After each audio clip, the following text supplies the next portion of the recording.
Chapter 1. The Curious Appeal. It was a dreary afternoon in late October when my friend Sherlock Holmes and I found ourselves confined to our lodgings at 221B Baker Street. The rain, which had begun as a gentle patter against our windows, had transformed into a relentless downpour that shrouded London in a grey veil. Holmes had been in one of his contemplative moods for several days, alternating between vigorous bouts on his violin and long stretches of silence while poring over old case notes. "Watson," he said suddenly, looking up from a stack of newspapers, "have you ever considered how often the most innocuous events herald the arrival of the most fascinating cases?" I glanced up from my medical journal. "I suppose I haven't given it much thought, Holmes." "You should. The universe is rarely so lazy as to present us with obvious catastrophes. More often it whispers before it shouts." He tapped a small paragraph in the morning's edition. "Consider this minor notice about a garden where plants allegedly refuse to grow. Hardly worth mentioning to most, yet I find myself intrigued." Before I could respond, Mrs. Hudson announced the arrival of a visitor. The gentleman who entered our sitting room appeared to be in his early 50s, with the refined demeanor of one accustomed to wealth and influence. His clothes, though of excellent quality, showed signs of hasty dressing, and his face bore the unmistakable pallor of one who had not slept well in some time. "Mr. Sherlock Holmes?" he inquired, his voice steady despite his evident distress. "Indeed," Holmes replied, gesturing to a chair by the fire. "And this is my colleague and friend, Dr. Watson. Please warm yourself by the fire and tell us what brings you out on such an inclement day. My name is Edward Blackwood, of Blackwood Hall in Surrey. I've come because I fear my family is falling victim to a curse that has already claimed one life and threatens more." Holmes's eyebrow arched slightly, the only indication of his interest. "Pray continue, Mr. Blackwood. I find that alleged curses often disguise very human machinations." Blackwood clasped his hands tightly. "3 months ago, my brother-in-law, William Harrington, came to stay with us after returning from India. He brought with him several exotic plants and artifacts for our garden, which my wife has developed as one of the finest in the county. Shortly after his arrival, strange occurrences began." "What manner of occurrences?" Holmes inquired, steepling his fingers beneath his chin. "It began with the garden. A section where my wife had planted new specimens from my brother-in-law's collection simply refused to flourish. Plants withered within days, regardless of care. The gardeners began to whisper about curses. Then, a month ago, our head gardener, Thomas Fenton, was found dead among those very plants." I leaned forward. "What was the cause of death, Mr. Blackwood?" "The local doctor claimed it was heart failure, but Fenton was only 36 and in excellent health. There was a strange discoloration around his mouth and fingertips." Blackwood's voice faltered. "A week later, my brother-in-law began experiencing similar symptoms: weakness, discoloration. He died 3 days ago, muttering about a sleeping garden that would consume us all." Holmes remained silent for a moment, his sharp gray eyes studying our visitor. "And now you fear for your family?" "My wife has taken to her bed with weakness and peculiar dreams. My daughter complains of the same symptoms beginning. The servants are abandoning us, speaking of a curse. I've come because you deal in facts, Mr. Holmes, not superstition." "A wise approach," Holmes nodded. "Tell me, has anyone else handled these plants extensively?" "Only my wife, who designed their arrangement, and my daughter, who assists her. The new gardeners refused to touch them." Holmes rose abruptly and crossed to the window. "The rain is letting up, Watson. I believe we should pay a visit to Blackwood Hall without delay. The curse of the sleeping garden, as your brother-in-law called it, seems a matter worthy of investigation." I observed my friend carefully, recognizing the subtle signs of excitement that always preceded his most interesting cases. His eyes had taken on that peculiar sharpness, and he moved with renewed energy. "But before we depart, Mr. Blackwood," Holmes turned, fixing our visitor with an intense gaze. "I notice you've recently received correspondence from India yourself, independent of your brother-in-law's communications. Your right index finger bears the faint stain of a particular red ink used predominantly in official documents from Bombay, and there's a slight discoloration on your jacket cuff that suggests you've been handling similar papers regularly." Blackwood's mouth fell open in astonishment. "How could you possibly know that?" I observed, "sir. The question is, why did you not mention this correspondence when speaking of your brother-in-law's return from the same region? It may be unrelated, but in matters of potential poisoning, for that is what I suspect rather than a curse, every detail matters." Our visitor's face flushed. "I didn't think it relevant. I've been corresponding with business associates in Bombay regarding my shipping interests. William's return and his gifts for the garden were entirely separate matters." Holmes nodded, though I could tell he was filing this information away for further consideration. "We shall take the afternoon train to Surrey, Mr. Blackwood. Please telegraph your household to expect us. We will require rooms for at least 2 nights, and I would ask that the garden in question remain untouched until our arrival." After Blackwood departed, Holmes turned to me with unmistakable enthusiasm. "Pack your medical bag, Watson. I suspect your expertise will be particularly valuable in this case." "You believe it's poisoning, then? Not some tropical disease?"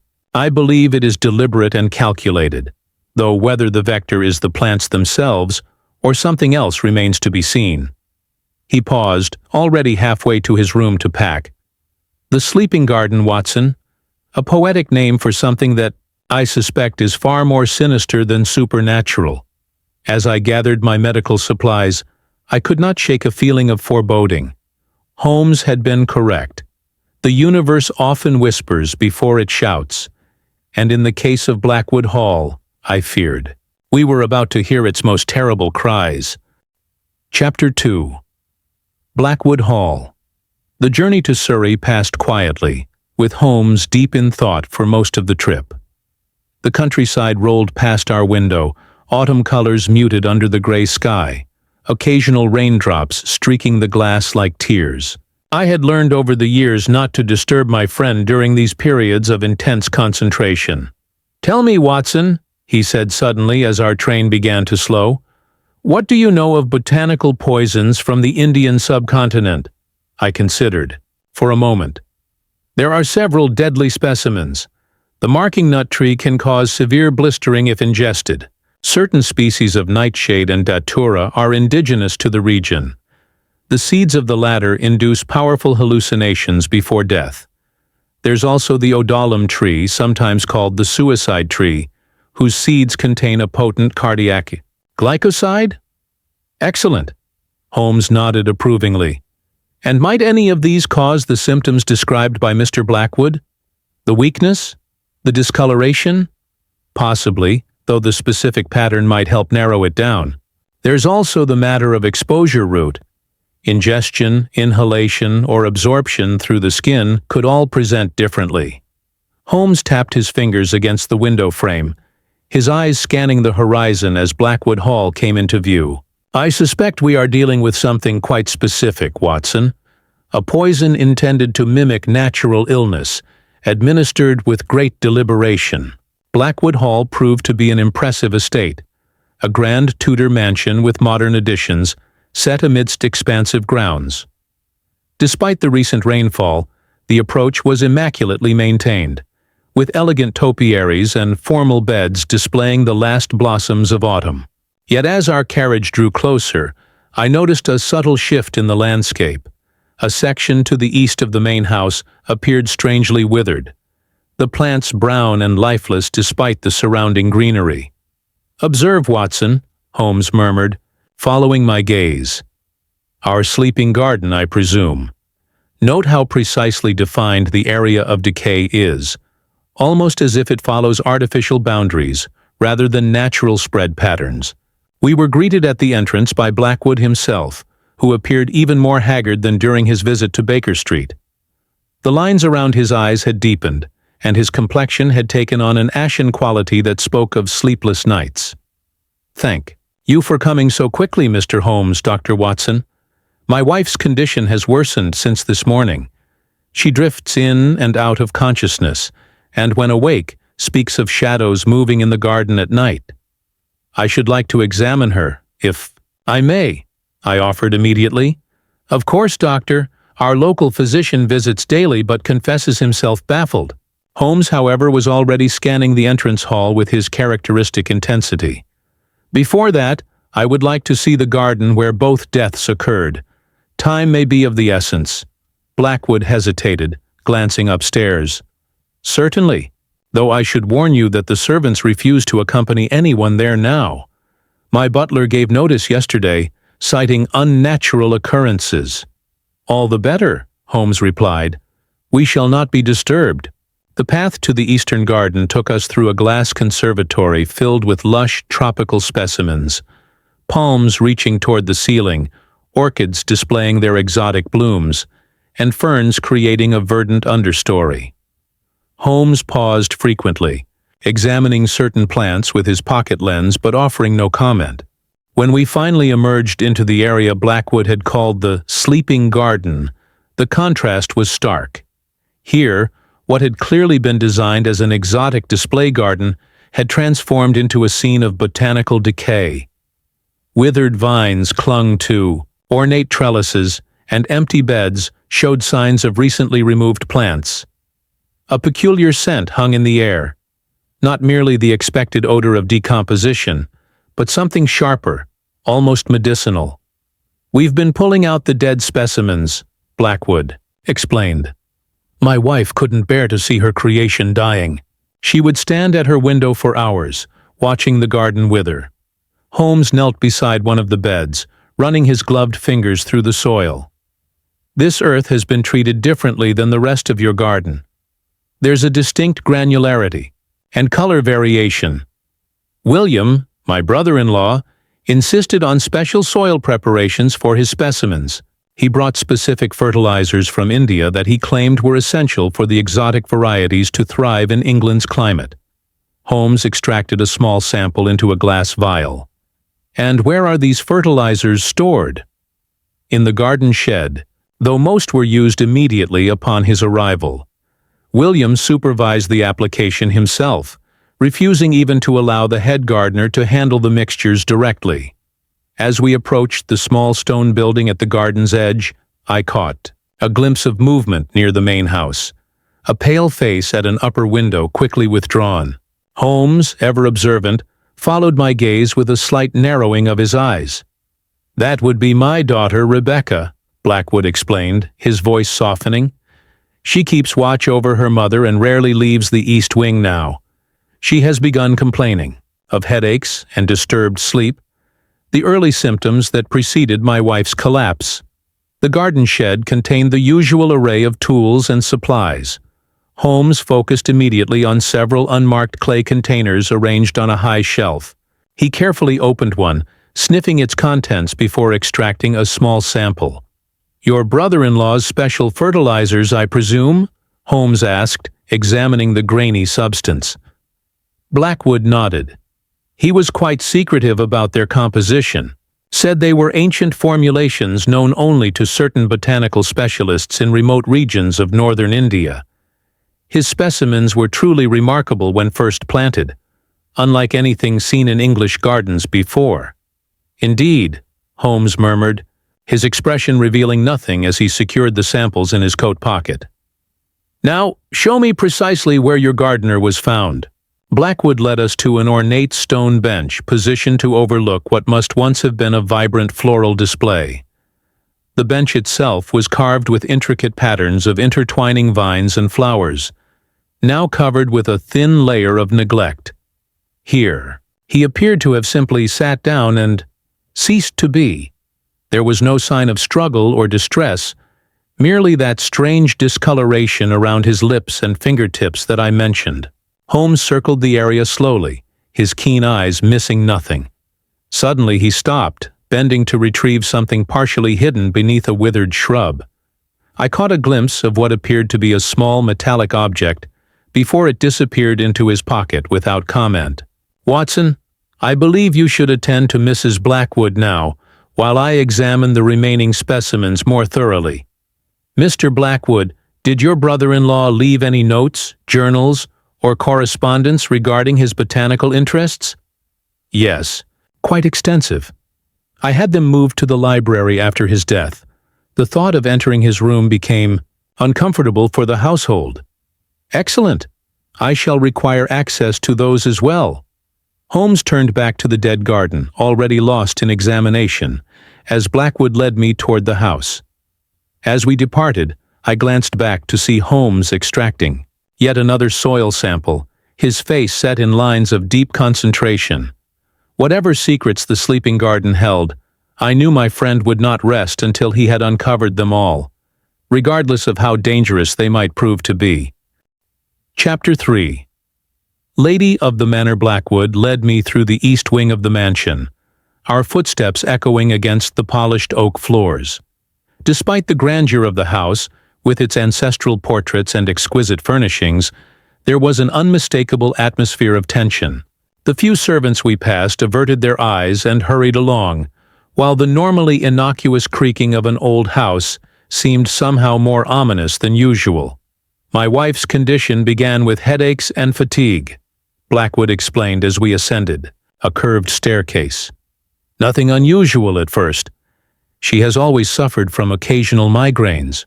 But then came vivid nightmares, followed by periods of confusion.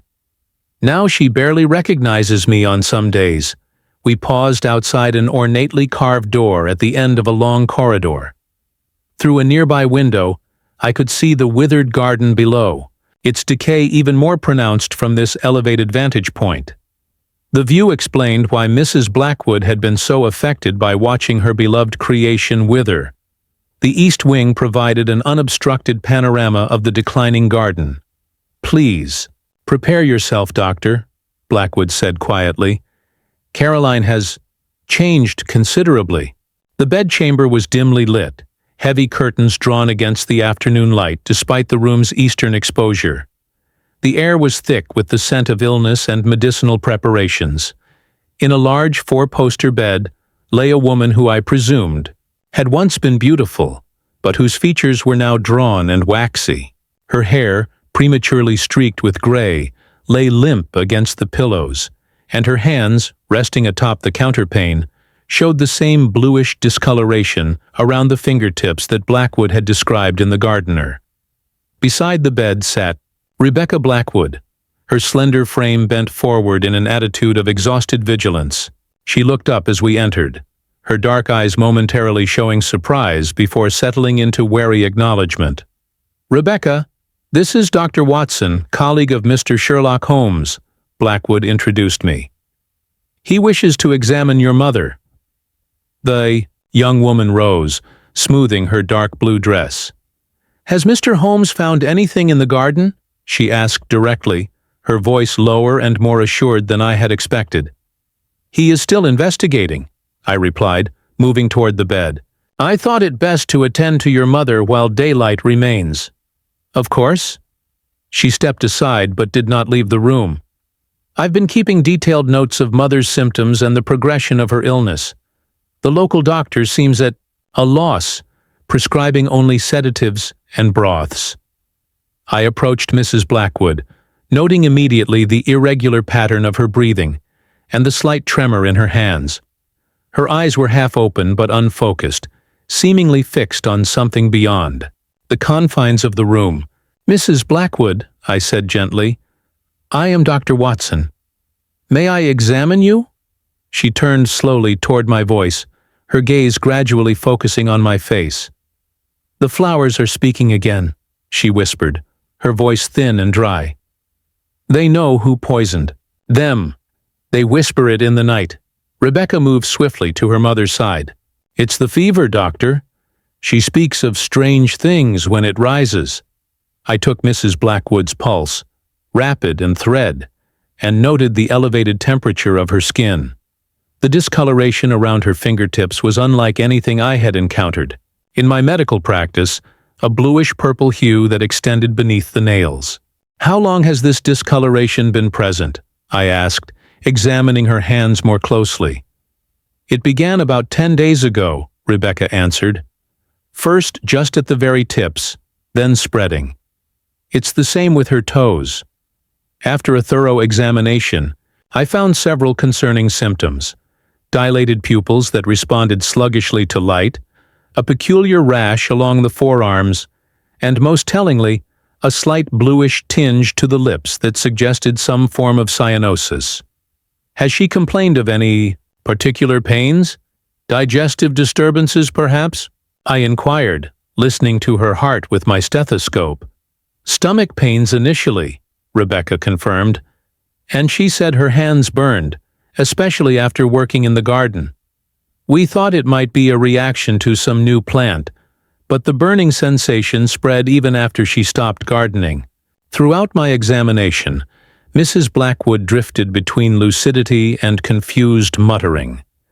During one clear moment she grasped my hand with surprising strength.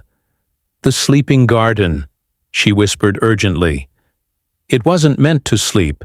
He brought it here to flourish, not to die. Something changed. Something was added." "Who added something, Mrs. Blackwood?" I asked gently. Her eyes widened. "The one who couldn't bear to see it grow. The one who feared what it might reveal." Her voice trailed off as she slipped back into delirium. Rebecca exchanged a glance with her father, who had been standing silently by the door. "She says things like this constantly now. The servants believe she's been cursed by whatever killed the garden." I completed my examination and stepped away from the bed. "Mr. Blackwood, might I have a word outside?"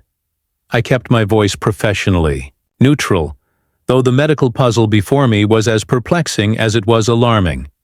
In the corridor, I spoke frankly. "Your wife is suffering from a systematic poisoning of some kind. The symptoms are consistent with certain alkaloid toxins, possibly plant-derived. I can administer palliatives for her comfort, but without identifying the specific poison, I cannot recommend a definitive treatment." Blackwood's face fell. "Then you believe, as Holmes does, that this is deliberate?" "The evidence certainly suggests it's not a natural illness. The progression and specific symptoms are too unusual." I hesitated before adding, "Has your wife consumed anything unusual? Herbal teas, perhaps, or medicines from non-traditional sources?" "Nothing beyond what our cook prepares, and we all eat the same meals." He glanced back toward the door. "Though Rebecca often brings her mother special broths and teas that she prepares herself. She's always been interested in herbal remedies." Before I could respond, the door opened and Rebecca emerged. "Mother is sleeping now," she said, her eyes moving between us. "Did you reach any conclusions, doctor?" "I believe your mother is suffering from some form of poisoning," I replied, watching her reaction carefully. "Possibly from handling something in the garden, but perhaps from something ingested." If I expected shock or denial, I was mistaken. Rebecca nodded slowly. "I suspected as much.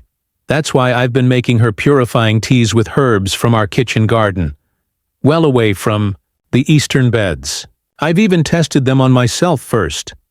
An image of Holmes examining the soil samples flashed in my mind. "Miss Blackwood, did your uncle ever explain the precise nature of the specimens he brought from India? Or why they required special fertilizers?" Shadow crossed her face. "Uncle William spoke often of a rare flowering plant he'd discovered in a remote mountain valley. He called it the Revealer, said it had properties that could unlock hidden truths. He was obsessed with cultivating it here." She paused. "But someone didn't want those truths revealed, did they, doctor?" Our conversation was interrupted by the arrival of a maid, who curtsied nervously before addressing Blackwood. "Sir, the gentleman detective asks if you would join him in the library urgently. He says he's found something of great importance." Blackwood turned to me. "Watson, will you come?" "I should prepare some medications for Mrs. Blackwood first," I replied. "I'll join you shortly." As they departed, Rebecca lingered in the doorway. "Doctor," she said quietly, Before you go to the library, there's something I believe you should see in my uncle's former room. Something I haven't shown my father." Her eyes held a strange mixture of fear and determination that reminded me of many witnesses I had seen during Holmes's investigations. People who possessed crucial information, but were uncertain of its significance or fearful of its implications. "Very well, Miss Blackwood. Lead the way." Chapter 4. Secrets in Plain Sight. I followed Rebecca through a series of corridors, noting how the house seemed to grow older and more austere as we moved toward the west wing. The modern touches that characterized the family's living quarters gave way to darker wood paneling and more antiquated furnishings. "My uncle requested these rooms specifically," Rebecca explained, keeping her voice low despite the absence of servants. "He said they reminded him of the colonial bungalows in India, cool and shadowed." We stopped before a heavy oak door. Rebecca withdrew a small key from her pocket, hesitated momentarily, then unlocked it. "Father ordered this room sealed after Uncle William's death. He claimed it was out of respect, but I suspect he feared what might be inside."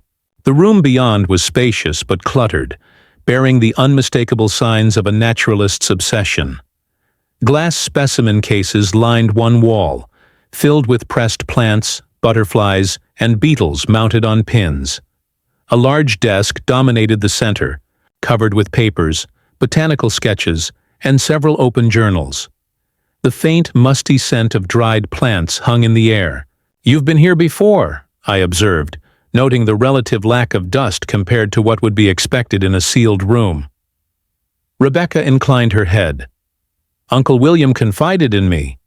He found my interest in botany refreshing," he said, "compared to my father's fixation on commerce and social standing." She moved to the desk, opening a drawer to extract a leather-bound journal. "This is what I wanted to show you."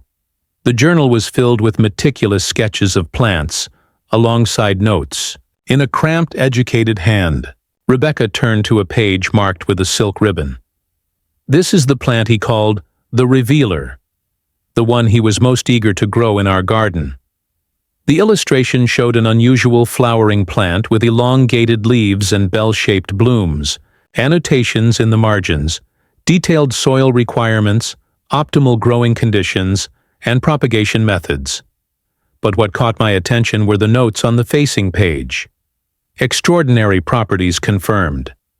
Local shamans use minute doses to induce state of heightened awareness and truthfulness.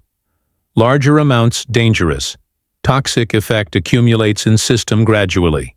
Must investigate commercial applications. B would understand the significance, though he won't appreciate the disruption to his carefully constructed narrative." "B would be your father, I presume?" I asked, scanning the rest of the entry. "Yes. Uncle William and father had a complicated relationship. They were rivals in business before Uncle went to India. His return was unexpected, and not entirely welcome, though Mother was overjoyed to see her brother again." I turned the page to find detailed chemical analyses of the plant's properties. Though not a chemist, I recognized enough to understand. This was no ordinary botanical specimen. William Harrington had been documenting a plant with powerful psychoactive and potentially toxic effects. "Did your uncle ever explain why he was so interested in this particular plant?" I asked, continuing to leaf through the journal. Rebecca moved to the window, looking out toward the eastern garden, though it wasn't visible from this side of the house. "He said it had been used in secret rituals for centuries, that it could make people speak truths they would otherwise keep hidden. He told me—" She paused, seeming to choose her words carefully. "He told me there were secrets in this house that needed to be revealed." Before I could inquire further, my attention was caught by a folded letter tucked between the pages. The handwriting was different, more elegant and flowing. I opened it carefully. "My dear William, your last letter troubles me greatly. If what you suspect about Edward is true, then you must proceed with utmost caution. The evidence you seek may be hidden in plain sight, but remember that wealth has protected him thus far, and he will not hesitate to protect himself again. Your plant experiment is ingenious, though I fear its effects may be too slow to provide the proof we need before he realizes your intent. Destroy this letter upon reading. I will arrive as planned on the 15th to assist with the next phase. With deepest concern, M. The letter was dated 6 weeks prior, shortly before the first death occurred. Who is M? I asked, showing Rebecca the letter. Her brow furrowed. I don't know. Uncle William had many academic correspondents. She took the letter, scanning it quickly. But this implies Father was involved in something improper, something Uncle William was investigating. I was about to press further when a sound from the corridor caught our attention. Approaching footsteps and the distinctive voice of Sherlock. Holmes? The pattern is unmistakable, Mr. Blackwood. The soil samples contain traces of a compound not present in your brother-in-law's original fertilizer mixtures. Rebecca quickly returned the journal to its drawer, but kept the letter, slipping it into her pocket. We should join them, she whispered, moving toward the door. Please don't mention our visit here to Father just yet. We intercepted Holmes and Blackwood in the main hallway. Holmes raised an eyebrow at our appearance from the west wing, but made no comment on it. Ah, Watson, there you are. I trust your examination of Mrs. Blackwood was illuminating? Indeed, I replied. She shows classic symptoms of alkaloid poisoning, though the specific agent remains unclear. Holmes nodded, his sharp eyes noting Rebecca's slightly flushed appearance. Miss Blackwood, I would value your insight on a matter concerning your uncle's botanical work. You assisted him in the garden. I understand? Yes, Mr. Holmes. Uncle William taught me a great deal about his specimens. Then perhaps you can explain why his prized revealer plant, yes, I found references to it in his notes, was the first to die, despite being the one he took the most care to establish? Rebecca's composure faltered briefly. I can't explain it. He was devastated. He checked the soil, the watering, everything, but it simply withered. Most peculiar, Holmes mused, especially considering it was apparently thriving until approximately 2 days after the arrival of a letter from Bombay. His gaze shifted meaningfully to Blackwood, whose face had gone noticeably pale. I fail to see how correspondence from my business associates relates to a plant's death, Mr. Holmes, Blackwood said stiffly. Perhaps not directly, Holmes conceded. But timing is often instructive in such matters. Now, I would like to examine your brother-in-law's room, if I may. I'm afraid that's impossible, Blackwood replied quickly. The room has been sealed out of respect. Holmes's eyes briefly met mine, then flickered to Rebecca. Indeed. Then we must respect your wishes, of course. Instead, might I speak privately with your daughter? Her observations of the garden's decline may prove valuable. Blackwood hesitated, then nodded curtly. Use the small drawing room. I must check on my wife. As Blackwood ascended the stairs, Holmes gestured for Rebecca to lead the way to the drawing room. Once inside, with the door firmly closed, he turned to her with an intensity I had seen many times before. Now, Miss Blackwood, let us dispense with pretense. The letter you just concealed in your pocket. I require it. Rebecca's eyes widened, in surprise. How did you— The slight bulge against the fabric, the way you kept your right arm unnaturally still as we walked. Elementary observations. More importantly, I believe it may contain information crucial to preventing further deaths in this household. After a moment's hesitation, Rebecca withdrew the letter and handed it to Holmes, who scanned it quickly. As I suspected. Watson, we are dealing with a case of calculated revenge disguised as a botanical tragedy, and unless I'm much mistaken, there is still a significant danger to at least one person in this house. To whom? Rebecca asked anxiously. Holmes folded the letter carefully. That depends entirely on what secrets your uncle believed needed revealing, and on who stood to lose the most from their exposure. Chapter 5. The Rising Stakes. Mr. Holmes, Are you suggesting my father is in danger? Or that he is responsible for the danger? Rebecca's voice remained steady, though her hands trembled slightly as she smoothed her dress. Holmes paced the drawing room, his long fingers steepled beneath his chin, a posture I had come to associate with his deepest concentration. I am suggesting, Miss Blackwood, that there are multiple layers to this mystery, and we have only begun to peel them back. This letter implies your uncle was investigating something concerning your father, something serious enough to warrant extraordinary measures. But if Uncle William suspected my father of wrongdoing, why bring these plants? Why not simply confront him? Evidence, Holmes replied, stopping before the window. Hard evidence is required to expose a man of your father's standing. Your uncle was not merely a botanist, but an amateur detective of sorts, using his botanical knowledge as his means of investigation. He turned to face us. Watson, what did Mrs. Blackwood's symptoms tell you? I considered carefully. Progressive, alkaloid poisoning, as I mentioned. The discoloration suggests interference with oxygen transport in the blood. The delirium and confusion point to neurotoxic effects. And the pattern of who has been affected? Holmes prompted. First the gardener, then William Harrington himself, followed by Mrs. Blackwood, with Miss Blackwood beginning to show early symptoms. Holmes nodded. A pattern that makes little sense if we assume random exposure to a toxic plant, but it makes perfect sense if we consider deliberate targeting. He fixed his gaze on Rebecca. Tell me, who would have had both opportunity and motive to manipulate your uncle's prized specimens? Rebecca sank into a chair, her composure finally faltering. You can't possibly think I would poison my own mother. On the contrary, Holmes interrupted gently. I believe you have been attempting to save her. Your herbal teas, the careful testing on yourself first. These are not the actions of a poisoner, but of someone desperately trying to counteract a poison's effects. Relief washed over her face. Then you understand. But I've been unsuccessful. Whatever is affecting her seems resistant to traditional antidotes. Because it is being continuously administered, Holmes said grimly. The question is, how? And by whom? A gentle knock at the door interrupted us. A maid entered, bobbing a nervous curtsy.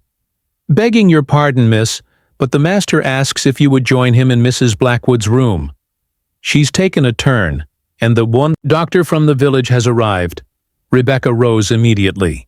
I'll come at once. Mr. Holmes, Dr. Watson? We shall accompany you, Holmes declared.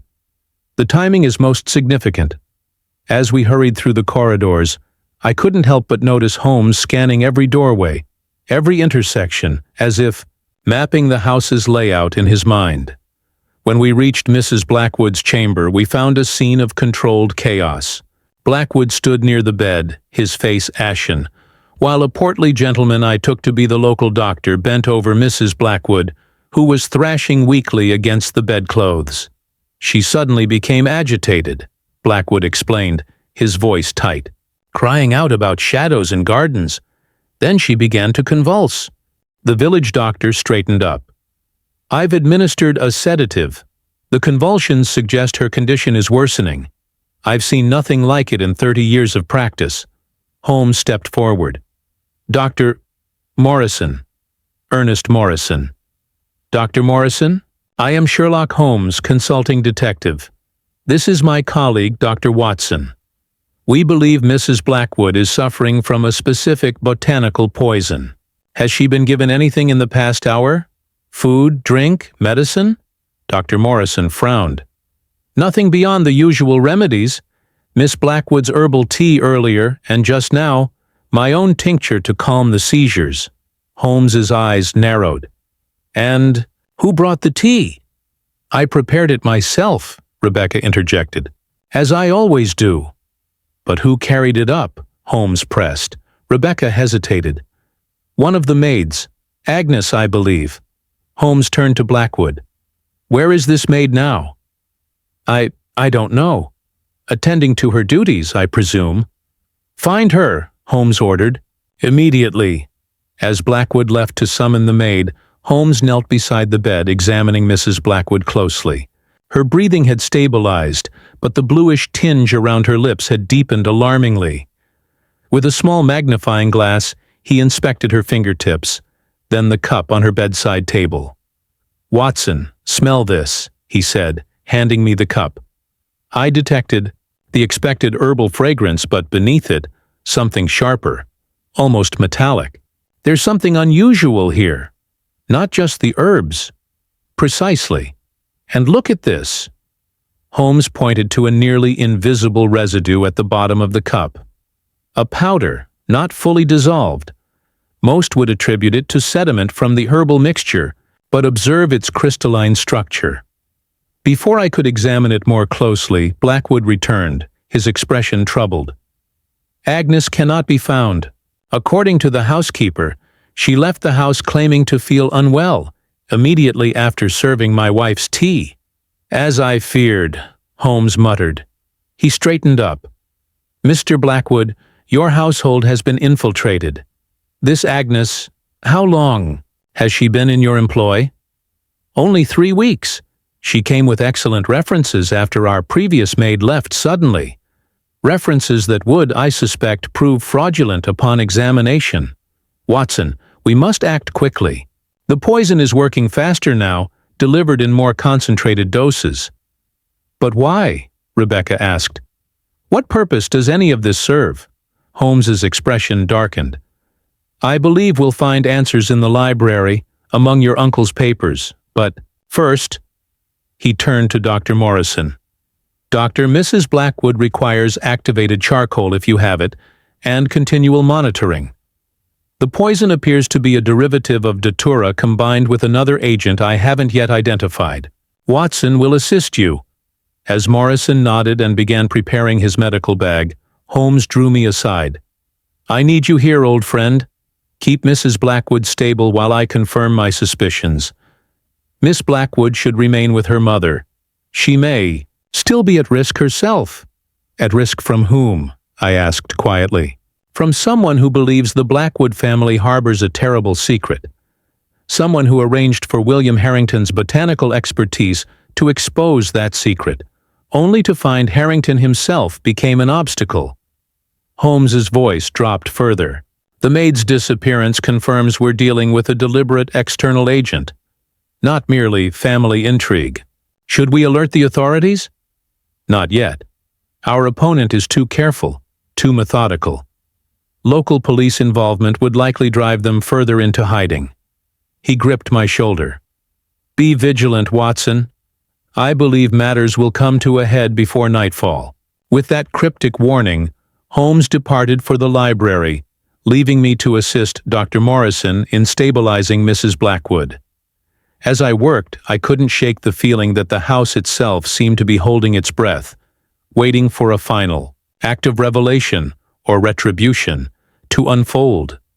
Rebecca remained by her mother's side, her earlier composure now tinged with visible fear. "Dr. Watson," she whispered as we changed the cool compress on Mrs. Blackwood's forehead, "do you believe Mr. Holmes knows who is behind this?" "I believe he's close to the truth," I replied honestly. "Holmes sees patterns where others see only random events." She nodded slowly. "The sleeping garden wasn't meant to sleep. It was meant to wake something up, to reveal something. That's what Uncle William kept saying before he died." As darkness began to fall outside, casting long shadows across the sick room, I found myself wondering what terrible truth lay buried beneath the withered garden, and whether any of us would emerge unscathed when it finally came to light. Chapter 6. Revelations in the library. An hour passed intense vigilance at Mrs. Blackwood's bedside. Dr. Morrison and I had managed to stabilize her condition, though she remained unconscious, her breathing shallow but regular. Blackwood had taken to pacing the corridor outside, alternating between checking on his wife and dispatching servants to search for the missing maid. "I've sent men to the village," he informed us during one such visit. "If this Agnes is still in the area, they'll find her." I doubted it would be so simple. Anyone calculating enough to infiltrate the household and methodically poison its inhabitants would surely have an escape route prepared. Still, I nodded encouragingly before returning my attention to my patient. As the grandfather clock in the hall struck 8, Holmes appeared in the doorway, his face bearing the unmistakable look of a man who had confirmed his suspicions. In his hands he carried several folded documents and what appeared to be a leather-bound journal, different from the one Rebecca had shown me earlier. "How is she?" he asked quietly. "Stable for now," I replied. "The activated charcoal appears to have absorbed some of the most recent dose." Holmes nodded.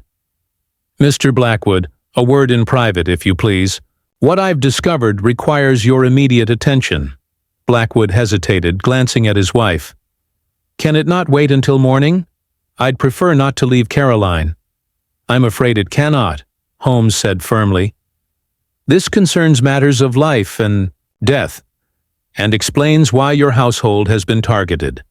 With evident reluctance, Blackwood followed Holmes from the room. Rebecca, who had been dozing in a chair by the window, stirred at their departure.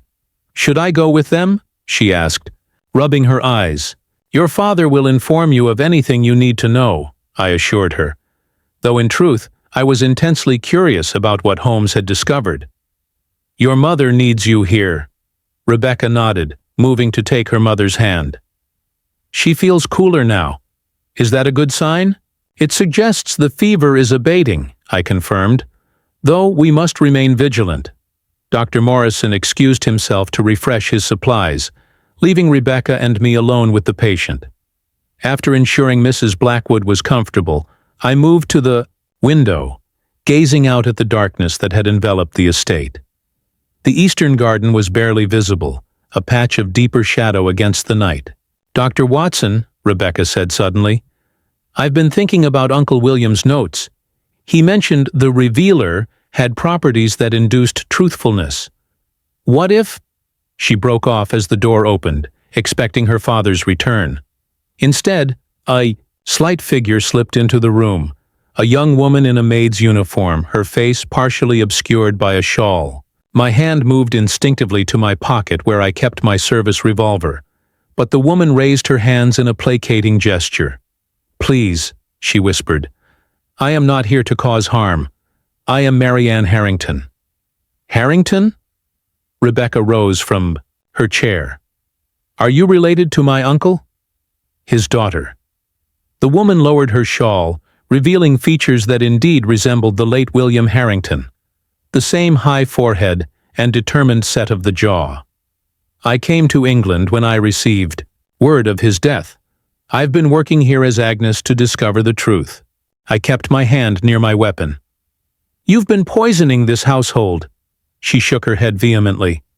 "No, I've been trying to understand what happened to my father. The poisonings were already underway when I arrived." "Then who brought Mrs. Blackwood's tea today?" I challenged. "I carried the tray up, yes, but I didn't prepare it.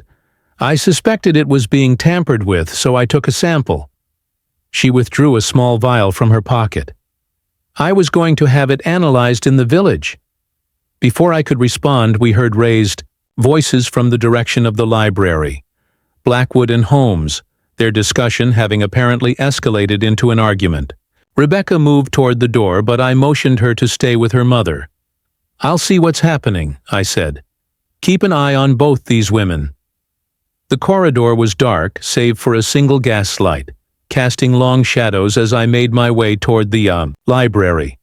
The voices grew louder as I approached. Blackwood's indignant, Holmes's insistent. I was about to enter when the unmistakable sound of a revolver being cocked froze me in place. "You understand nothing, Mr. Holmes," Blackwood was saying, his voice now dangerously calm. "William didn't come here seeking justice. He came seeking fortune, my fortune. These documents you found are forgeries, created to support his false claims." "The shipping manifests are genuine, Mr. Blackwood," Holmes replied, his tone measured despite the evident threat, "as are the letters from your business partner in Bombay confirming your involvement in smuggling opium and antiquities. William, Harrington discovered your illegal operations and came prepared to expose you, unless you made him a partner. William was always jealous of my success, Blackwood snarled. He went to India a failure and returned with nothing but exotic plants and extortion attempts. He returned with evidence, Holmes corrected him. Evidence he planted in that garden, coded shipping records hidden within the special soil mixture.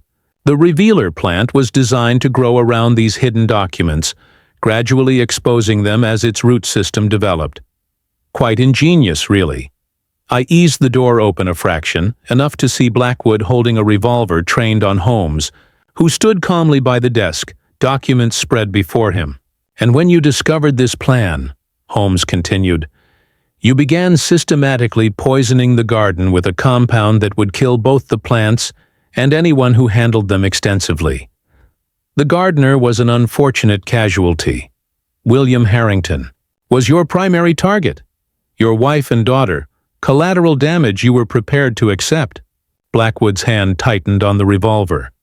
Caroline was never supposed to be affected. She rarely worked in that section of the garden. But she watched it from her window daily, didn't she? Breathing in the toxic compounds you applied, which became airborne in the heat of the day. You miscalculated the poison's reach.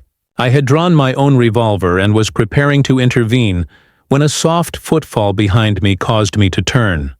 Rebecca stood there, her face white with shock as her father's confession reached her ears. "Father?" she whispered, loud enough to be heard within. Blackwood's head whipped toward the door. "Rebecca, stay back!" In that moment of distraction, Holmes lunged forward, attempting to seize the weapon. I burst through the door to assist him, but Blackwood was surprisingly strong. The revolver discharged with a deafening roar in the confined space. Holmes staggered backward, clutching his arm as Blackwood turned the weapon toward me. "Drop it, Mr. Blackwood." The clear, commanding voice came from behind me. Marianne Harrington stood in the doorway, holding a small derringer with unwavering steadiness. "I've heard everything. My father's suspicions were correct." Blackwood's eyes darted between us, calculating his options. Then, with a swift movement that took us all by surprise, he turned and fired. Not at any of us, but at the oil lamp on the desk. Glass shattered, and flames erupted instantly among the papers. "If I'm ruined," he shouted over the growing roar of the fire, "none of you will benefit." Chapter 7. Fire and Truth. The library erupted into chaos. Flames leapt eagerly across the papers on the desk, climbing rapidly toward the curtains and shelves of ancient books. Blackwood made for the door, but Holmes, despite his wounded arm, managed to seize a heavy brass paperweight and hurl it with remarkable accuracy. It struck Blackwood in the shoulder, momentarily throwing him off balance. "Watson!" Holmes shouted over the growing roar of the fire. "Don't let him escape!" I moved to intercept Blackwood, but he recovered quickly, swinging around with unexpected agility to level his revolver at Rebecca. "Stay back, all of you," he commanded, his face contorted with desperate calculation. "Rebecca, come with me, now." His daughter remained frozen in the doorway, horror and disbelief evident in her expression. "Father, what have you done?" she whispered. "What was necessary," he snarled. "Everything I built, everything I sacrificed for. William would have destroyed it all with his self-righteous crusade." Marianne Harrington had flattened herself against the wall, her small derringer still aimed steadily at Blackwood. "You murdered my father," she said, her voice trembling slightly but her aim unwavering. "Your father was a failure who couldn't bear to see another man's success," Blackwood retorted. "He would have ruined us all." The fire was spreading rapidly, consuming the evidence of Blackwood's crimes along with centuries of collected knowledge. Smoke billowed toward the ceiling, making breathing increasingly difficult. If we don't leave now, we'll all perish," Holmes warned, his keen eyes assessing the room's rapidly deteriorating condition. "The structure of this old house will not withstand a serious fire for long." Blackwood seemed beyond reason, backing toward the door while maintaining his aim at Rebecca. "My daughter comes with me. The rest of you can burn with your precious evidence." Before any of us could react, another figure appeared in the doorway behind Rebecca. Dr. Morrison, who had evidently heard the commotion and rushed to investigate. "Good God," he exclaimed, taking in the scene before him. "The house is on fire." His unexpected appearance momentarily distracted Blackwood. In that crucial instant, Marianne fired her derringer.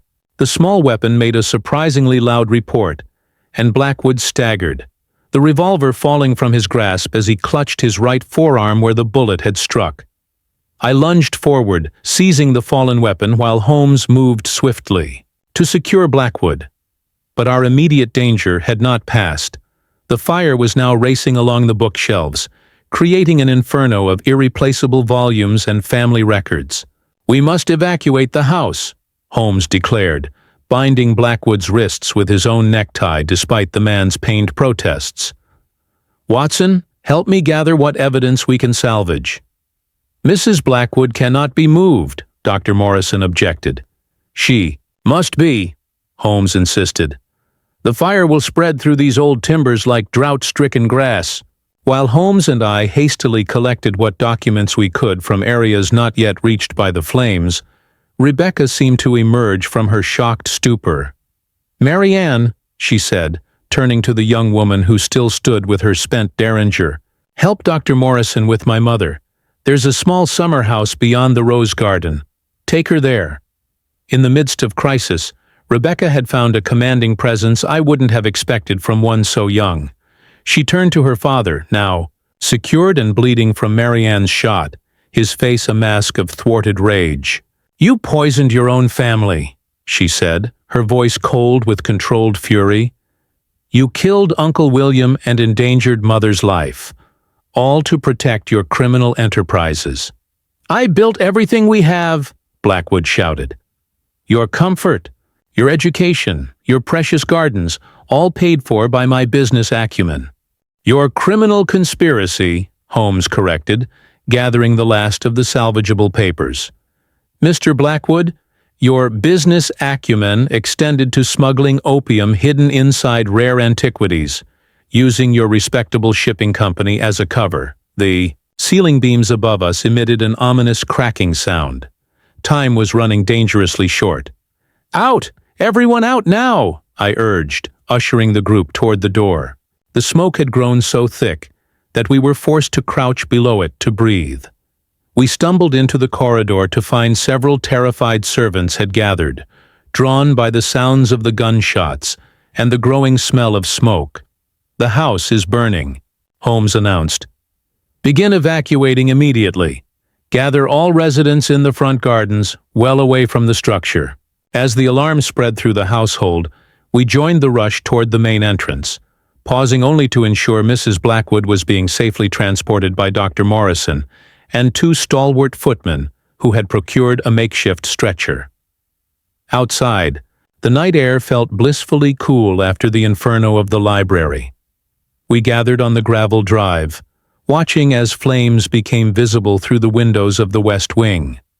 Servants were organizing a bucket chain from the ornamental fountain, but it was clear their efforts would be largely symbolic against such a blaze. "The local fire brigade won't arrive in time to save much of the structure," Holmes observed, wincing slightly as I examined his arm. The bullet had merely grazed him, tearing his coat sleeve and leaving a shallow furrow along his upper arm.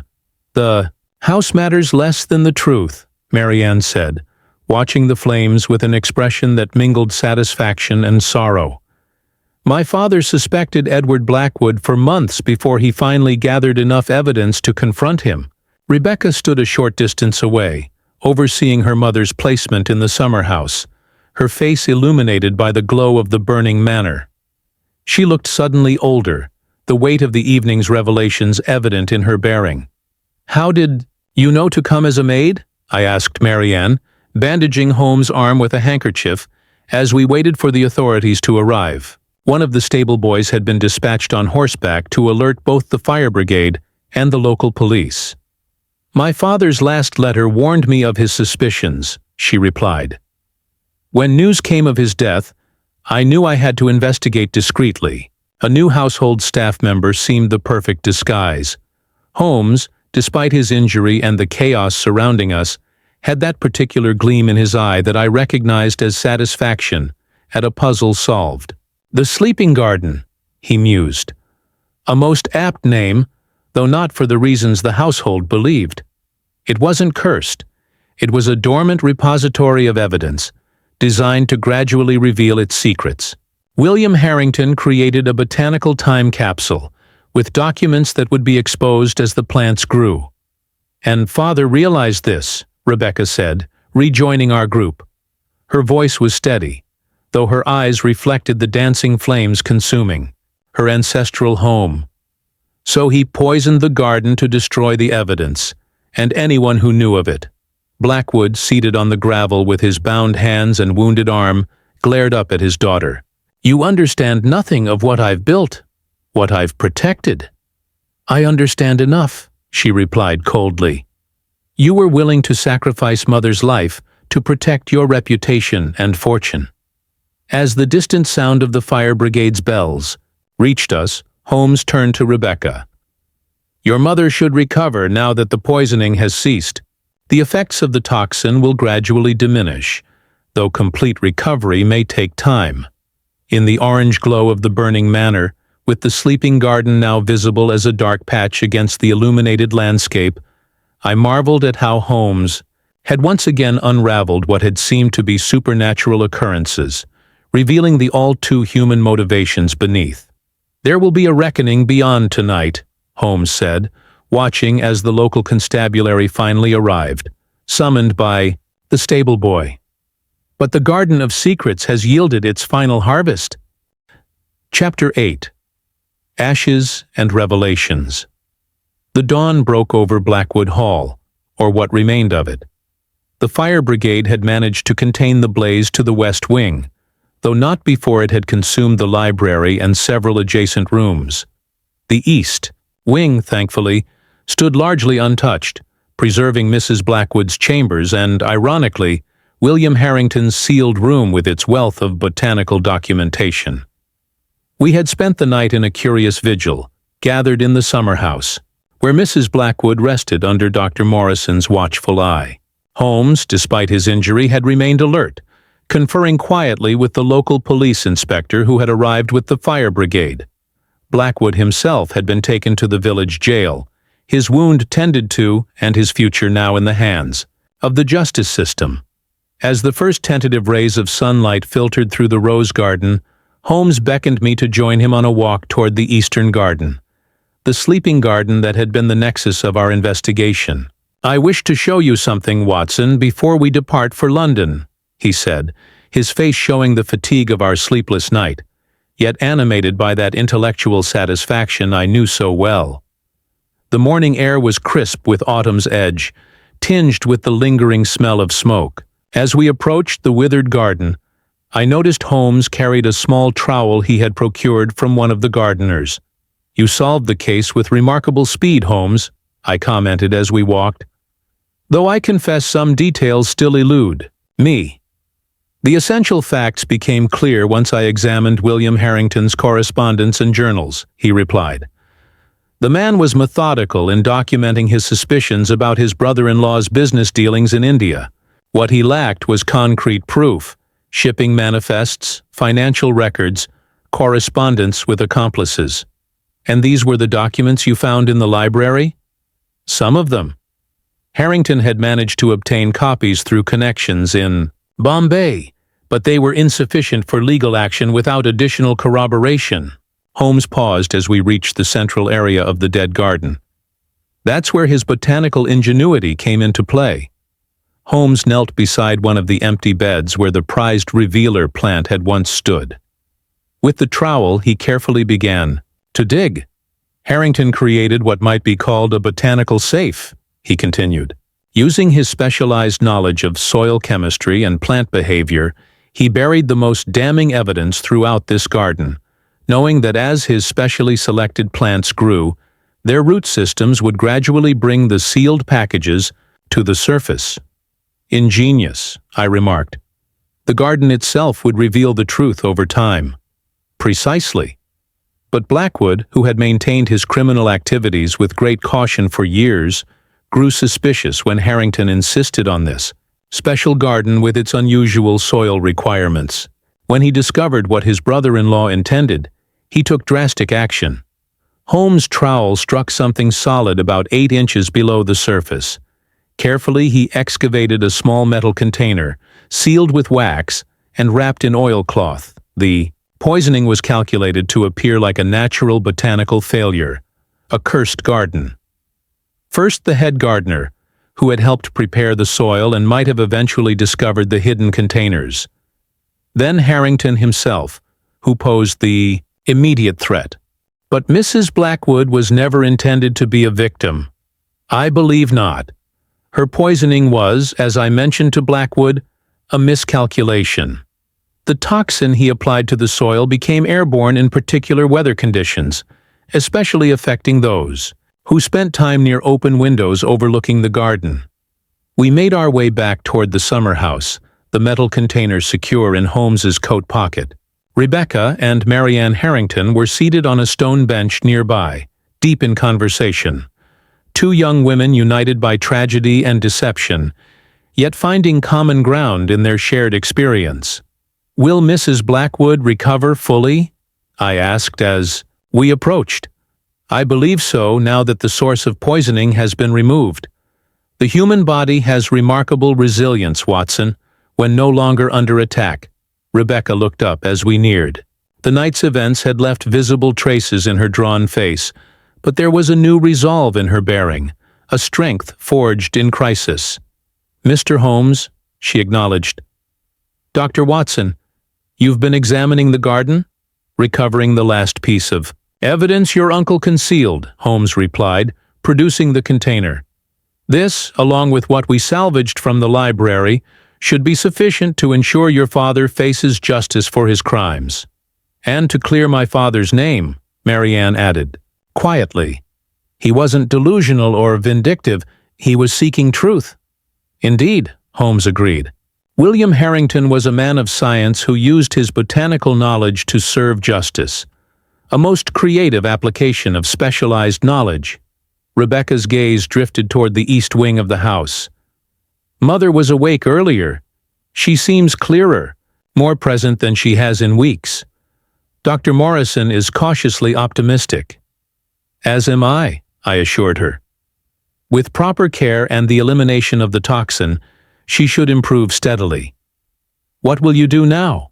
Holmes asked the 2 young women. Rebecca and Marianne exchanged a glance that suggested they had already discussed this question at length during their vigil. "I'll stay to care for Mother and manage what remains of the estate," Rebecca said firmly. "Whatever illicit funds were involved in building our fortune, the legitimate portions and the land itself shouldn't be abandoned. And I'll be returning to India," Marianne added. "My father's work there, his legitimate botanical research, deserves to be continued. But I'll be corresponding with Rebecca. We have much to discuss about establishing a proper memorial garden for both our fathers, though with very different purposes." Holmes nodded approvingly. "The sleeping garden awakened truth as your father intended, Miss Harrington, though not in the manner he anticipated. As the morning advanced, we made preparations to return to London. The local authorities had matters well in hand, and Holmes was eager to deliver the evidence to certain contacts at Scotland Yard, who specialized in international criminal enterprises. In the entrance hall of the partially damaged house, Rebecca bid us farewell. "How can I ever thank you both? You've saved my mother's life and revealed the truth, painful though it is." "The truth is rarely comfortable, Miss Blackwood," Holmes replied. "But it is always preferable to the most elaborate deception. Your garden may be restored in time, though perhaps with different specimens." "Yes," she said thoughtfully. "I think I shall replant it entirely. No more exotic specimens with hidden purposes. Something healing and honest instead."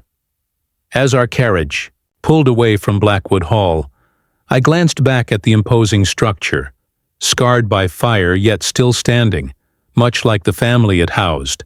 "A most intriguing case, Holmes," I remarked. "A garden designed to reveal secrets, turned into an instrument of death by the very man it was meant to expose." "Nature and human nature, Watson," Holmes replied, settling back against the cushions, his wounded arm resting carefully across his chest. "Both can be cultivated, redirected, even poisoned, but ultimately, both follow immutable laws that cannot be forever circumvented." The garden slept, but the truth, as it always does, eventually awakened. Chapter 9. Return to Baker Street. A fortnight had passed since our departure from Blackwood Hall. London had welcomed us back with its familiar fog and ceaseless activity, a stark contrast to the isolated drama that had unfolded in Surrey. Holmes's arm had healed well, though he occasionally winced when reaching for his violin, an inconvenience he bore with surprising patience. The evening found us comfortably settled in our Baker Street lodgings, a cheerful fire crackling in the grate. As rain pattered against the windows, Holmes sat in his favorite chair, pipe in hand, while I updated my notes on what the newspapers were now calling the Blackwood affair. "I see the Times has provided a rather sensationalized account of events," I remarked, folding the newspaper. "They've emphasized the cursed garden angle while glossing over the more sophisticated aspects of the case." Holmes exhaled a perfect smoke ring. "The public prefers supernatural speculation to botanical chemistry, Watson. Can you blame them? Tales of cursed gardens sell more newspapers than discussions of soil compounds and evidence concealment." "True. Enough. Have you heard anything further from Scotland Yard regarding Blackwood's confederates in India?" "Indeed. Inspector Patterson telegraphed this morning. 3 arrests in Bombay, including Blackwood's primary contact in the customs office. The evidence we recovered has proven most illuminating." Holmes tapped the stem of his pipe against his palm thoughtfully. "What fascinates me most is William Harrington's methodology, to use botany as a means of criminal investigation. Truly innovative." I nodded, recalling the withered garden. "His revealer plant, was it truly capable of inducing truthfulness, as Rebecca believed? It contained compounds similar to certain truth serums known in medical circles. In small doses, it reduces inhibitions and makes falsehood more difficult, similar to the effect of alcohol, but more targeted to cognitive function. In larger amounts, however, its toxicity overwhelms any practical application." And Blackwood discovered this property? "He discovered enough to recognize the threat it posed. Imagine if Harrington had succeeded in cultivating it to maturity. He might have found a way to administer it to Blackwood, compelling him to confess his crimes." Holmes leaned back, eyes half closed in contemplation. "Instead, Blackwood turned Harrington's garden against him. A bitter irony." A knock at the door interrupted our conversation. Mrs. Hudson entered bearing a telegram and a letter on a silver tray. "Just arrived for you, Mr. Holmes," she announced. "The messenger said the letter came all the way from India and asked that it be delivered immediately." Holmes thanked her and examined the telegram first. "Ah, from Rebecca Blackwood," he announced after scanning its contents. "Mrs. Blackwood continues to improve. The doctors are now confident of a full recovery, though it may take several months." "Excellent news," I said. "And what of Rebecca? Herself? She writes that she has begun replanting the eastern garden with traditional English plants, roses, lavender, and herbs. A healing garden, she calls it." Holmes set aside the telegram and turned his attention to the letter, noting the foreign stamps before carefully opening the envelope. As he read, his expression shifted from curiosity to satisfaction. "Most interesting, Watson. This is from a former colleague of William Harrington in Bombay, a botanist at the Royal Botanical Gardens there. He confirms what we pieced together, and adds several illuminating details." Holmes passed me the letter, which contained a detailed account of Harrington's research into the revealer plant, a rare species found only in certain Himalayan valleys, revered by local shamans for its Unique properties. The letter also confirmed Harrington's growing suspicions about his brother-in-law's business dealings and his determination to gather evidence. There's something poetic about it all, I mused, returning the letter.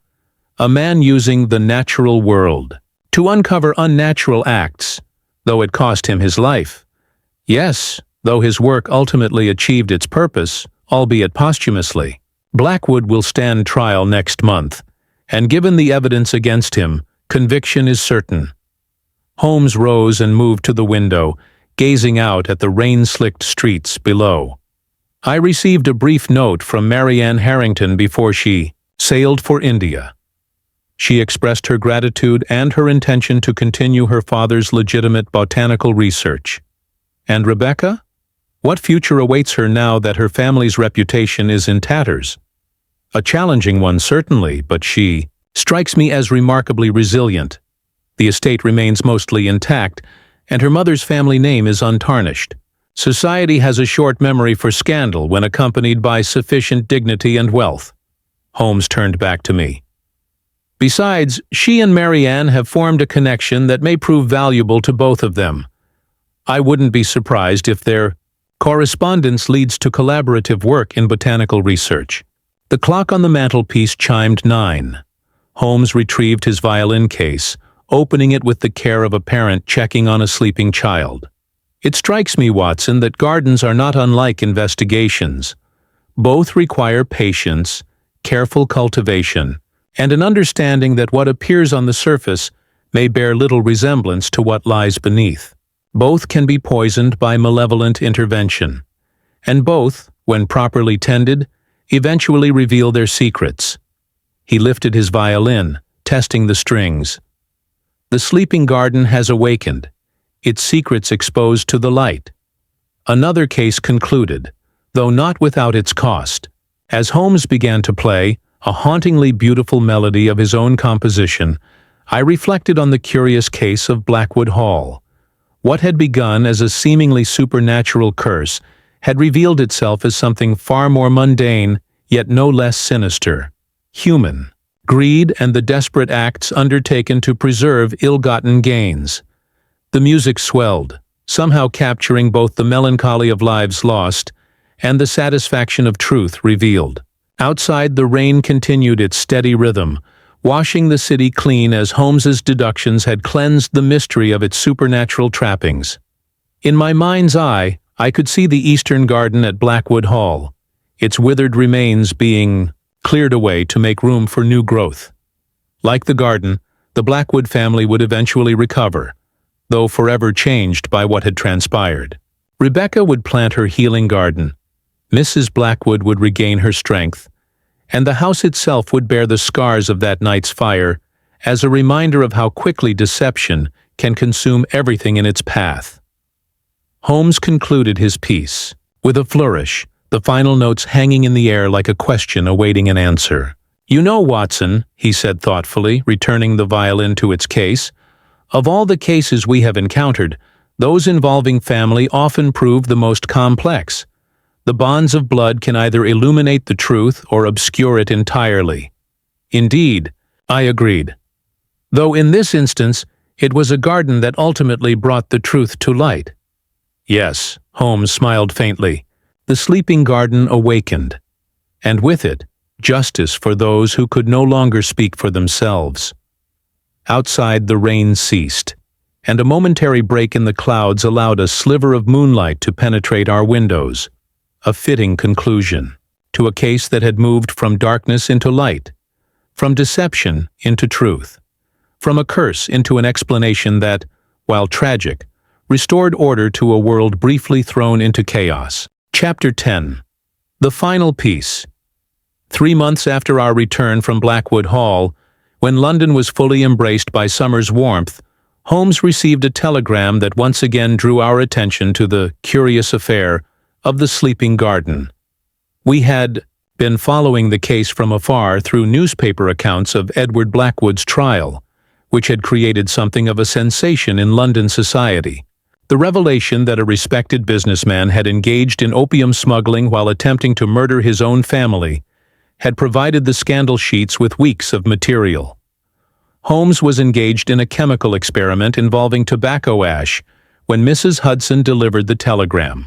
He set aside his test tubes with uncharacteristic haste upon noting the origin of the message. "From Surrey," he announced, scanning the contents. "Most intriguing, Watson. It seems Inspector Patterson has made a discovery at Blackwood Hall that requires our immediate attention." "Something overlooked during the initial investigation?" I inquired. "Apparently so. The West Wing, which was severely damaged in the fire, is being properly demolished now that the insurance assessors have completed their work. Among the debris, they found something that Patterson believes may be significant. He specifically requested our presence. Within the hour, we were aboard a train bound for Surrey, Holmes uncharacteristically silent as he gazed out the window, his mind clearly engaged with possibilities. "What do you suppose they've found?" I finally asked as our journey neared its end. "I have several theories, but insufficient data to elevate any to the level of conclusion," Holmes replied. "Though I suspect it relates to the M who authored the letter to William Harrington, the mysterious correspondent who was to arrive. On the 15th, Blackwood Hall presented a starkly different appearance upon our return. Work crews swarmed the West Wing, removing charred timber and blackened stone. Scaffolding encased the damaged portions of the structure, while architects consulted over plans spread across makeshift tables on the lawn. Inspector Patterson, a solid, competent officer with whom Holmes had collaborated previously, greeted us at the entrance. "Mr. Holmes, Dr. Watson, thank you for coming so promptly. Miss Blackwood is attending to her mother in the village.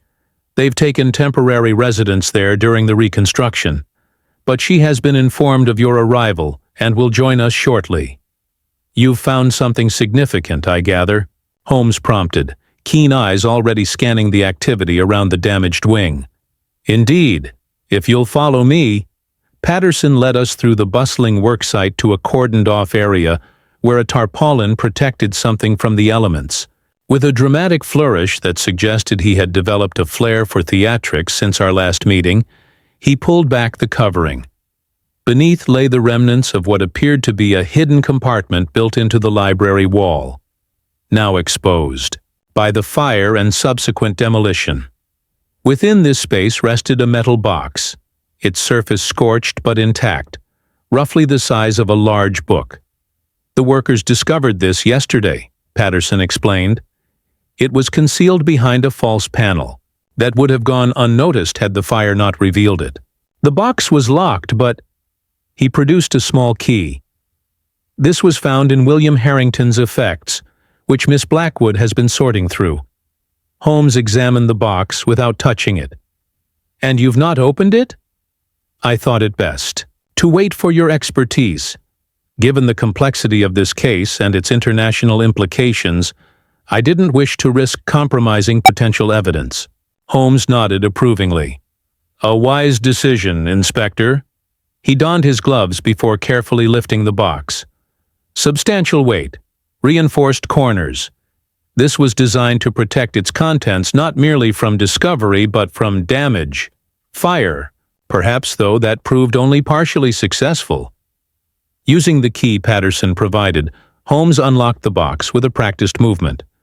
The lid resisted briefly before yielding with a soft creak. Inside, partially protected by a layer of asbestos cloth, lay a leather-bound journal and several folded documents. "William Harrington's private records," Holmes murmured, gently extracting the journal. Not his botanical notes, which were kept separately, but his personal observations. He carefully opened it, scanning the initial pages. "Yes, most illuminating. It appears our botanist was engaged in a far more extensive investigation than we realized." "Investigation of what nature?" Patterson inquired. "Not merely Blackwood's smuggling operation, but its connections to a larger criminal enterprise spanning from Bombay to London." Holmes turned several pages, his expression growing increasingly intent. Harrington was working as an unofficial agent for the Colonial Office, using his botanical expeditions as cover for gathering intelligence on opium trafficking. Good heavens, I exclaimed. Then the M in his correspondence. His handler in the intelligence service, Holmes confirmed. A man named Mortimer, according to these notes.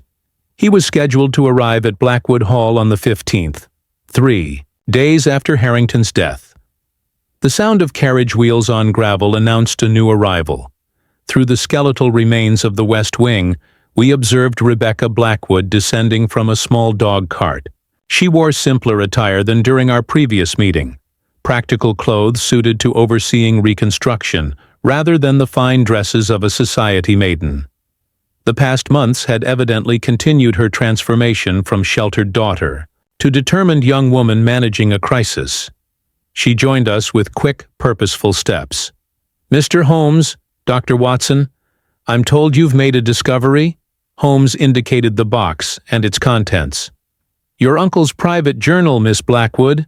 It appears he was engaged in intelligence work alongside his botanical research." Rebecca's expression registered surprise, followed by a strange combination of pride and sadness. That would explain his cryptic comments about serving a greater purpose. I assumed he meant scientific advancement. "He served both science and crown, it seems," Holmes replied, "and paid the ultimate price for his dedication." With Rebecca's permission, Holmes continued examining the journal while Patterson and I investigated the other documents from the box. These proved to be coded correspondence between Harrington and his handler, along with several maps marking trading routes across India and into China.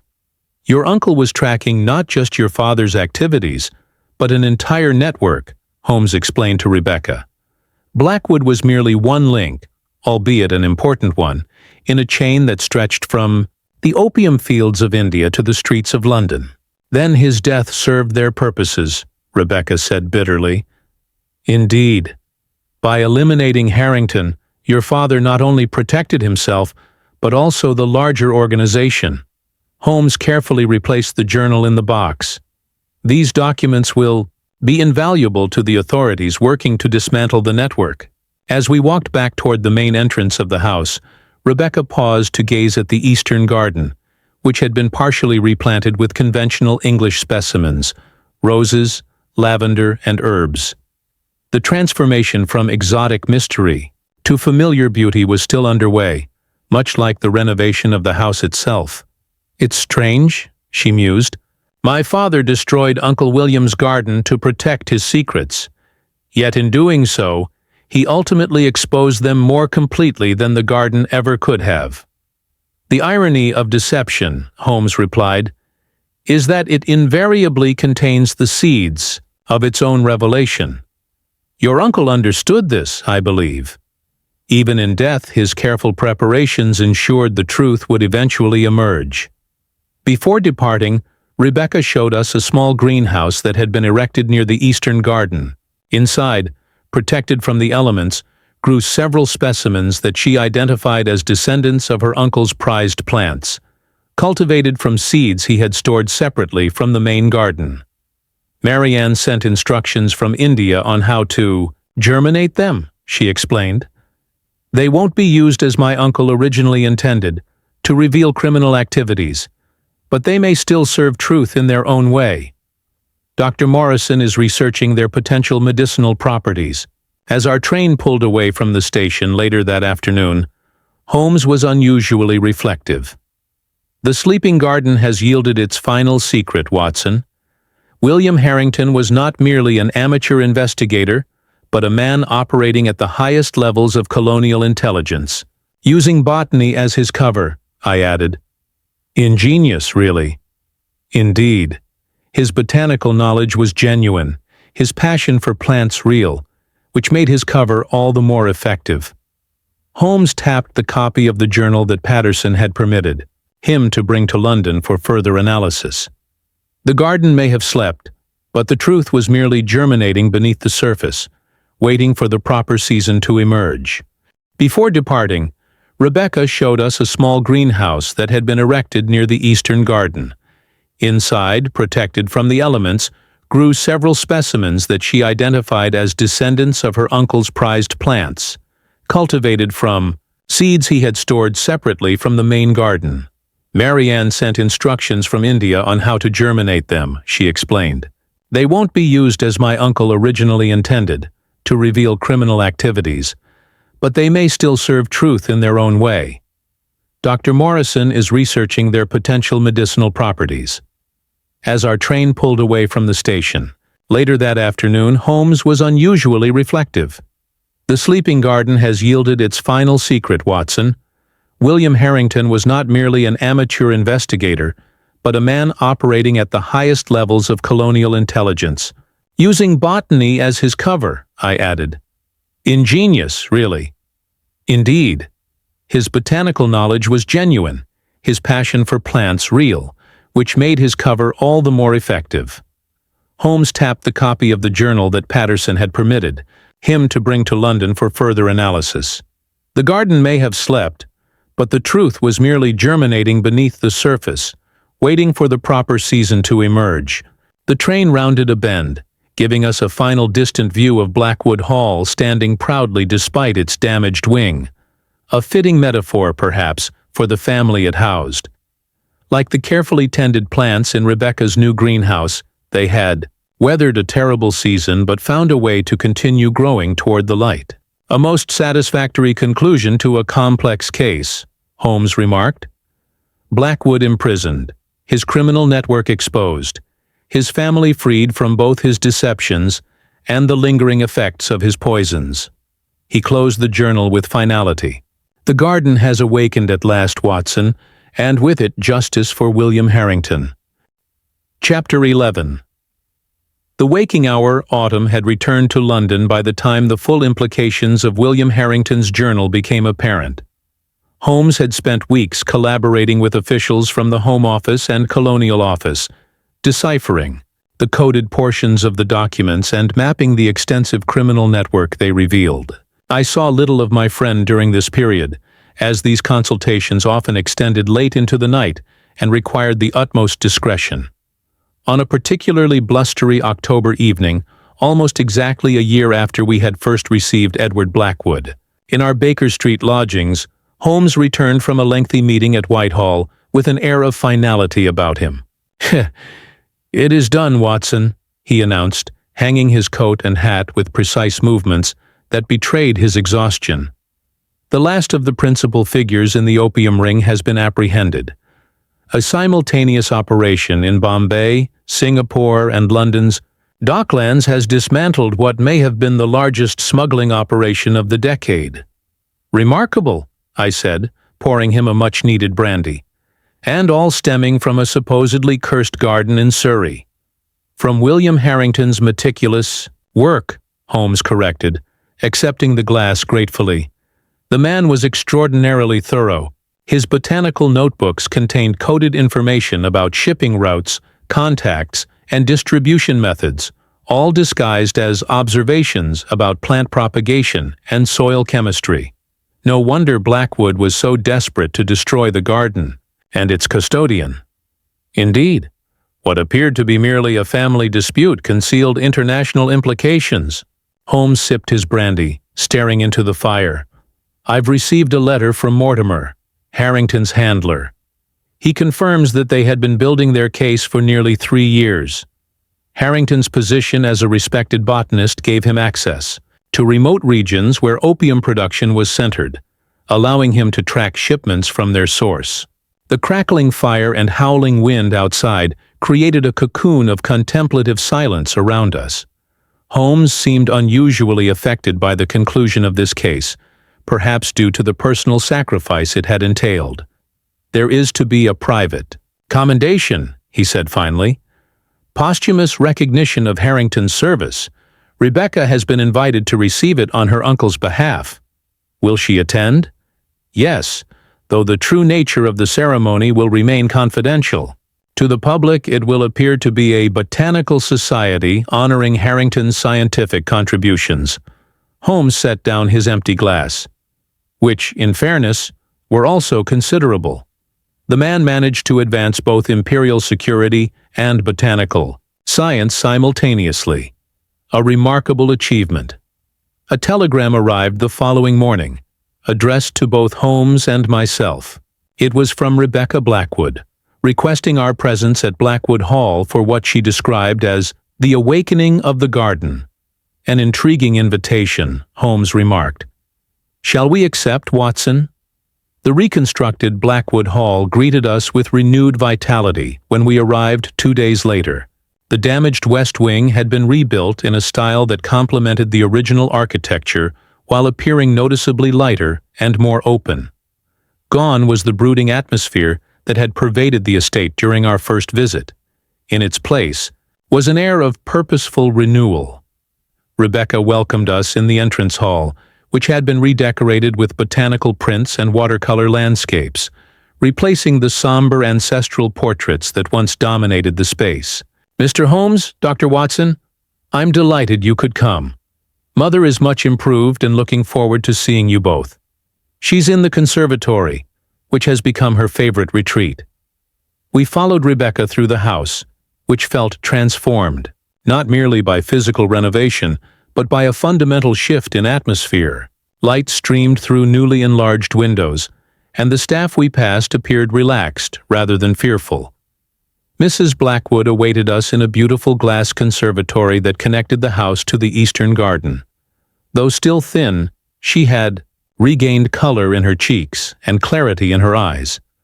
She rose to greet us with a steady grace that showed little trace of her previous illness. "Gentlemen, welcome back to Blackwood Hall.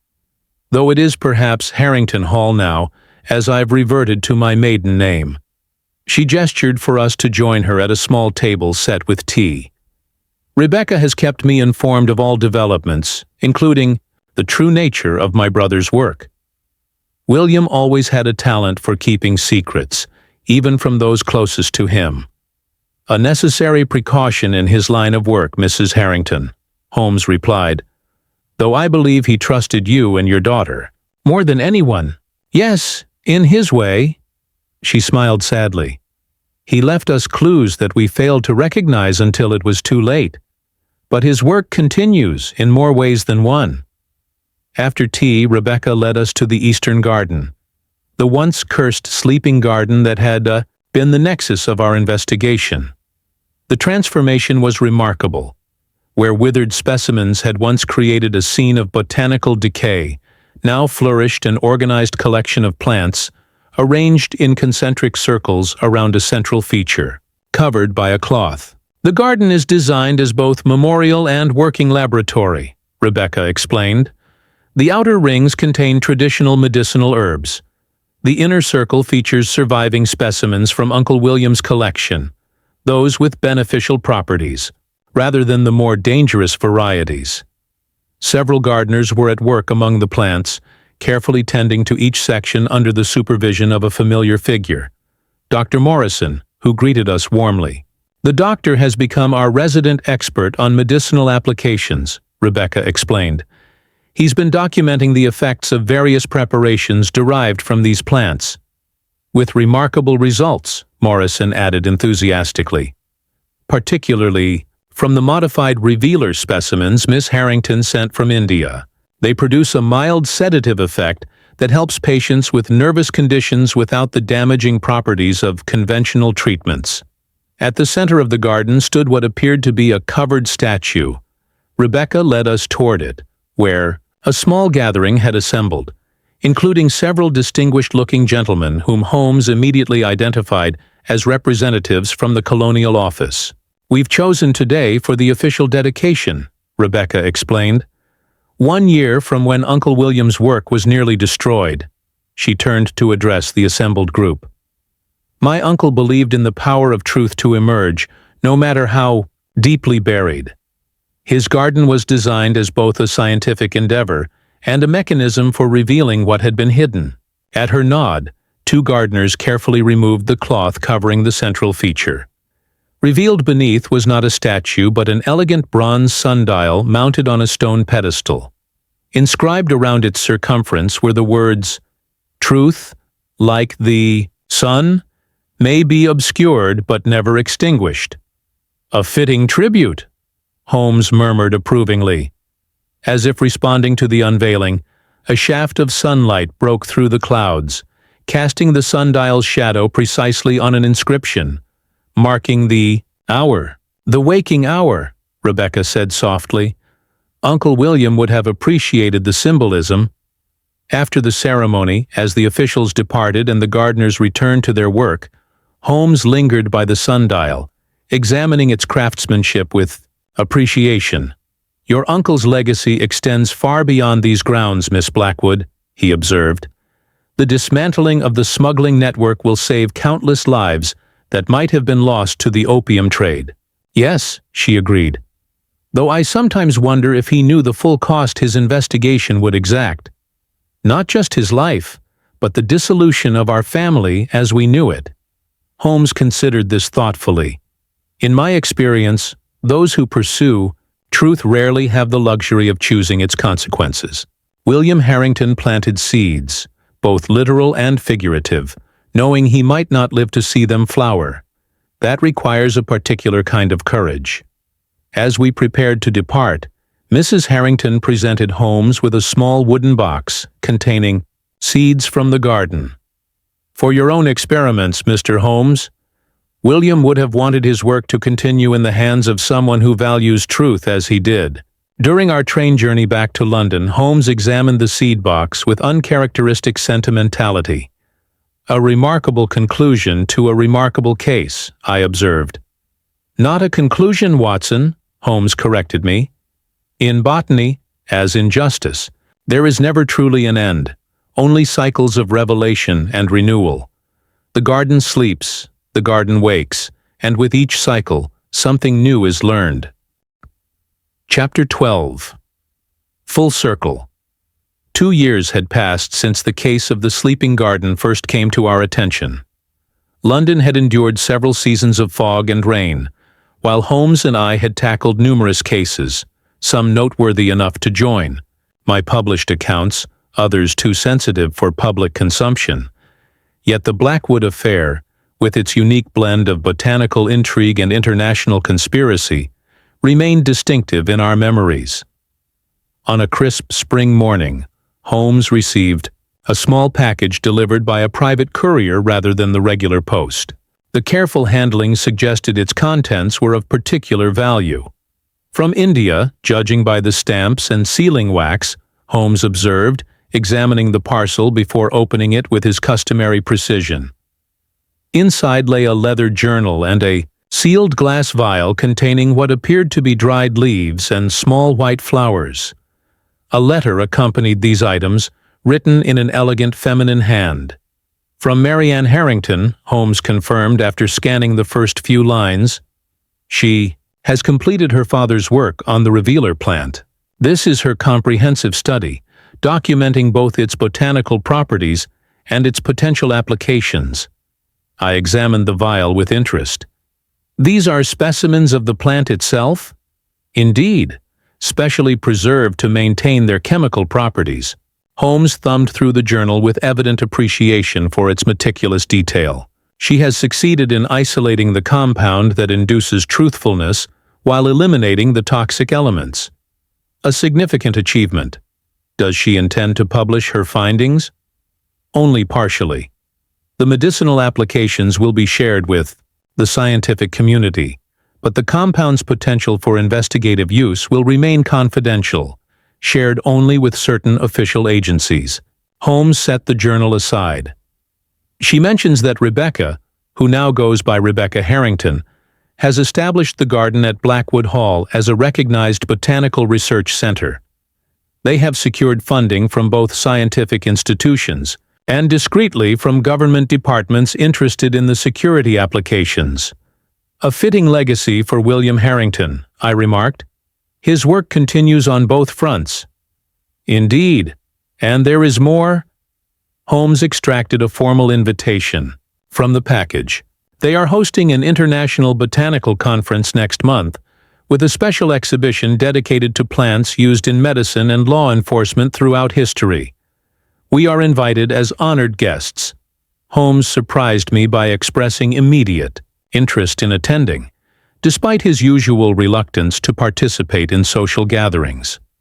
This particular intersection of botany and criminal investigation deserves our attention, Watson. Besides, I've been corresponding with several researchers about the potential applications of certain plant compounds in forensic science. The journey to Surrey in early summer proved considerably more pleasant than our first urgent trip to Blackwood Hall. The countryside was in full bloom, and the estate itself had undergone a remarkable transformation. Where once stood an imposing Tudor mansion with an atmosphere of brooding secrecy, now flourished a vibrant center of scientific activity. The house retained its historic character but had been modified to accommodate research facilities and guest accommodations. The grounds had been expanded, with the eastern garden, once the notorious sleeping garden, now serving as the centerpiece of an extensive botanical collection. Rebecca greeted us warmly, her manner reflecting the confidence of a woman who had successfully rebuilt her life from the ashes of deception. "Mr. Holmes, Dr. Watson, how wonderful that you could attend. You'll find many of the conference participants eager to meet you. Your application of scientific methods to criminal investigation has inspired several research directions here. Your own transformation of this estate is equally impressive," Holmes replied, surveying the bustling grounds where botanists from various countries examined specimens and engaged in animated discussions. "We've tried to honor both science and truth," Rebecca explained as she led us toward the eastern garden. The gardeners still sometimes refer to it as the sleeping garden, though with very different connotations now. The garden itself had matured beautifully, the plants arranged in scientific groupings while maintaining aesthetic harmony. At its center, the sundial caught the morning light, its inscription now weathered enough to suggest permanence. "Marianne arrives tomorrow," Rebecca continued. "She's bringing additional specimens from her research station in India. We've established a continuous exchange program, plants and knowledge flowing between continents." Mrs. Harrington joined us in the garden, her health fully restored and her dignified bearing reminiscent of her brother's quiet determination. "Gentlemen, how pleased I am to see you again. William would have been delighted to witness this gathering. Science advancing through collaboration rather than competition, it was always his vision." Later that evening, during a reception for the conference participants, Holmes and I found ourselves by the library windows overlooking the illuminated garden. The library itself had been rebuilt with subtle differences. More windows, lighter, wood and glass-fronted cases displaying botanical specimens alongside books. "Remarkable how completely this place has been transformed," I observed. "Not merely physically rebuilt, but fundamentally reimagined." Holmes nodded, his gaze thoughtful as he surveyed the international gathering of scientists. "The most effective response to darkness, Watson, is not merely light, but purpose. The Harrington women have accomplished something quite extraordinary. Here, they've certainly honored William Harrington's legacy. They've expanded it," Holmes corrected. "William sought to expose a specific truth. They have created a framework for discovering many truths, extending far beyond his original mission." A young researcher approached us, eager to discuss Holmes's monograph on the identification of tobacco ash varieties. As Holmes engaged with her questions, I noticed Rebecca and a newly arrived Marianne Harrington in animated conversation by the garden entrance. Marianne had matured into a poised scientist, her father's intensity evident in her focused expression, as she described what appeared to be research breakthroughs. The following day, Holmes was invited to address the conference on the applications of botanical knowledge in criminal investigation. He spoke with unusual eloquence about the case that had brought us to Blackwood Hall, carefully anonymizing certain details while highlighting the scientific principles involved. "The sleeping garden case," he concluded, "exemplifies how nature itself can be both weapon and witness in human affairs. A poisoned garden designed to conceal truth instead revealed it. A reminder that scientific principles cannot ultimately be subverted, only temporarily obscured." As the conference continued over several days, I observed how the estate had come full circle, from a place of hidden corruption to a center for open scientific exchange. Edward Blackwood remained imprisoned, his crimes now a cautionary footnote in a story of renewal and discovery.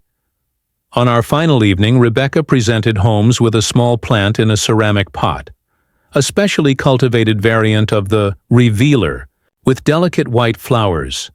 "For your window box in Baker Street," she said with a smile. A reminder that truth, like certain botanical specimens, may require specific conditions to flourish, but will eventually find its way to the light.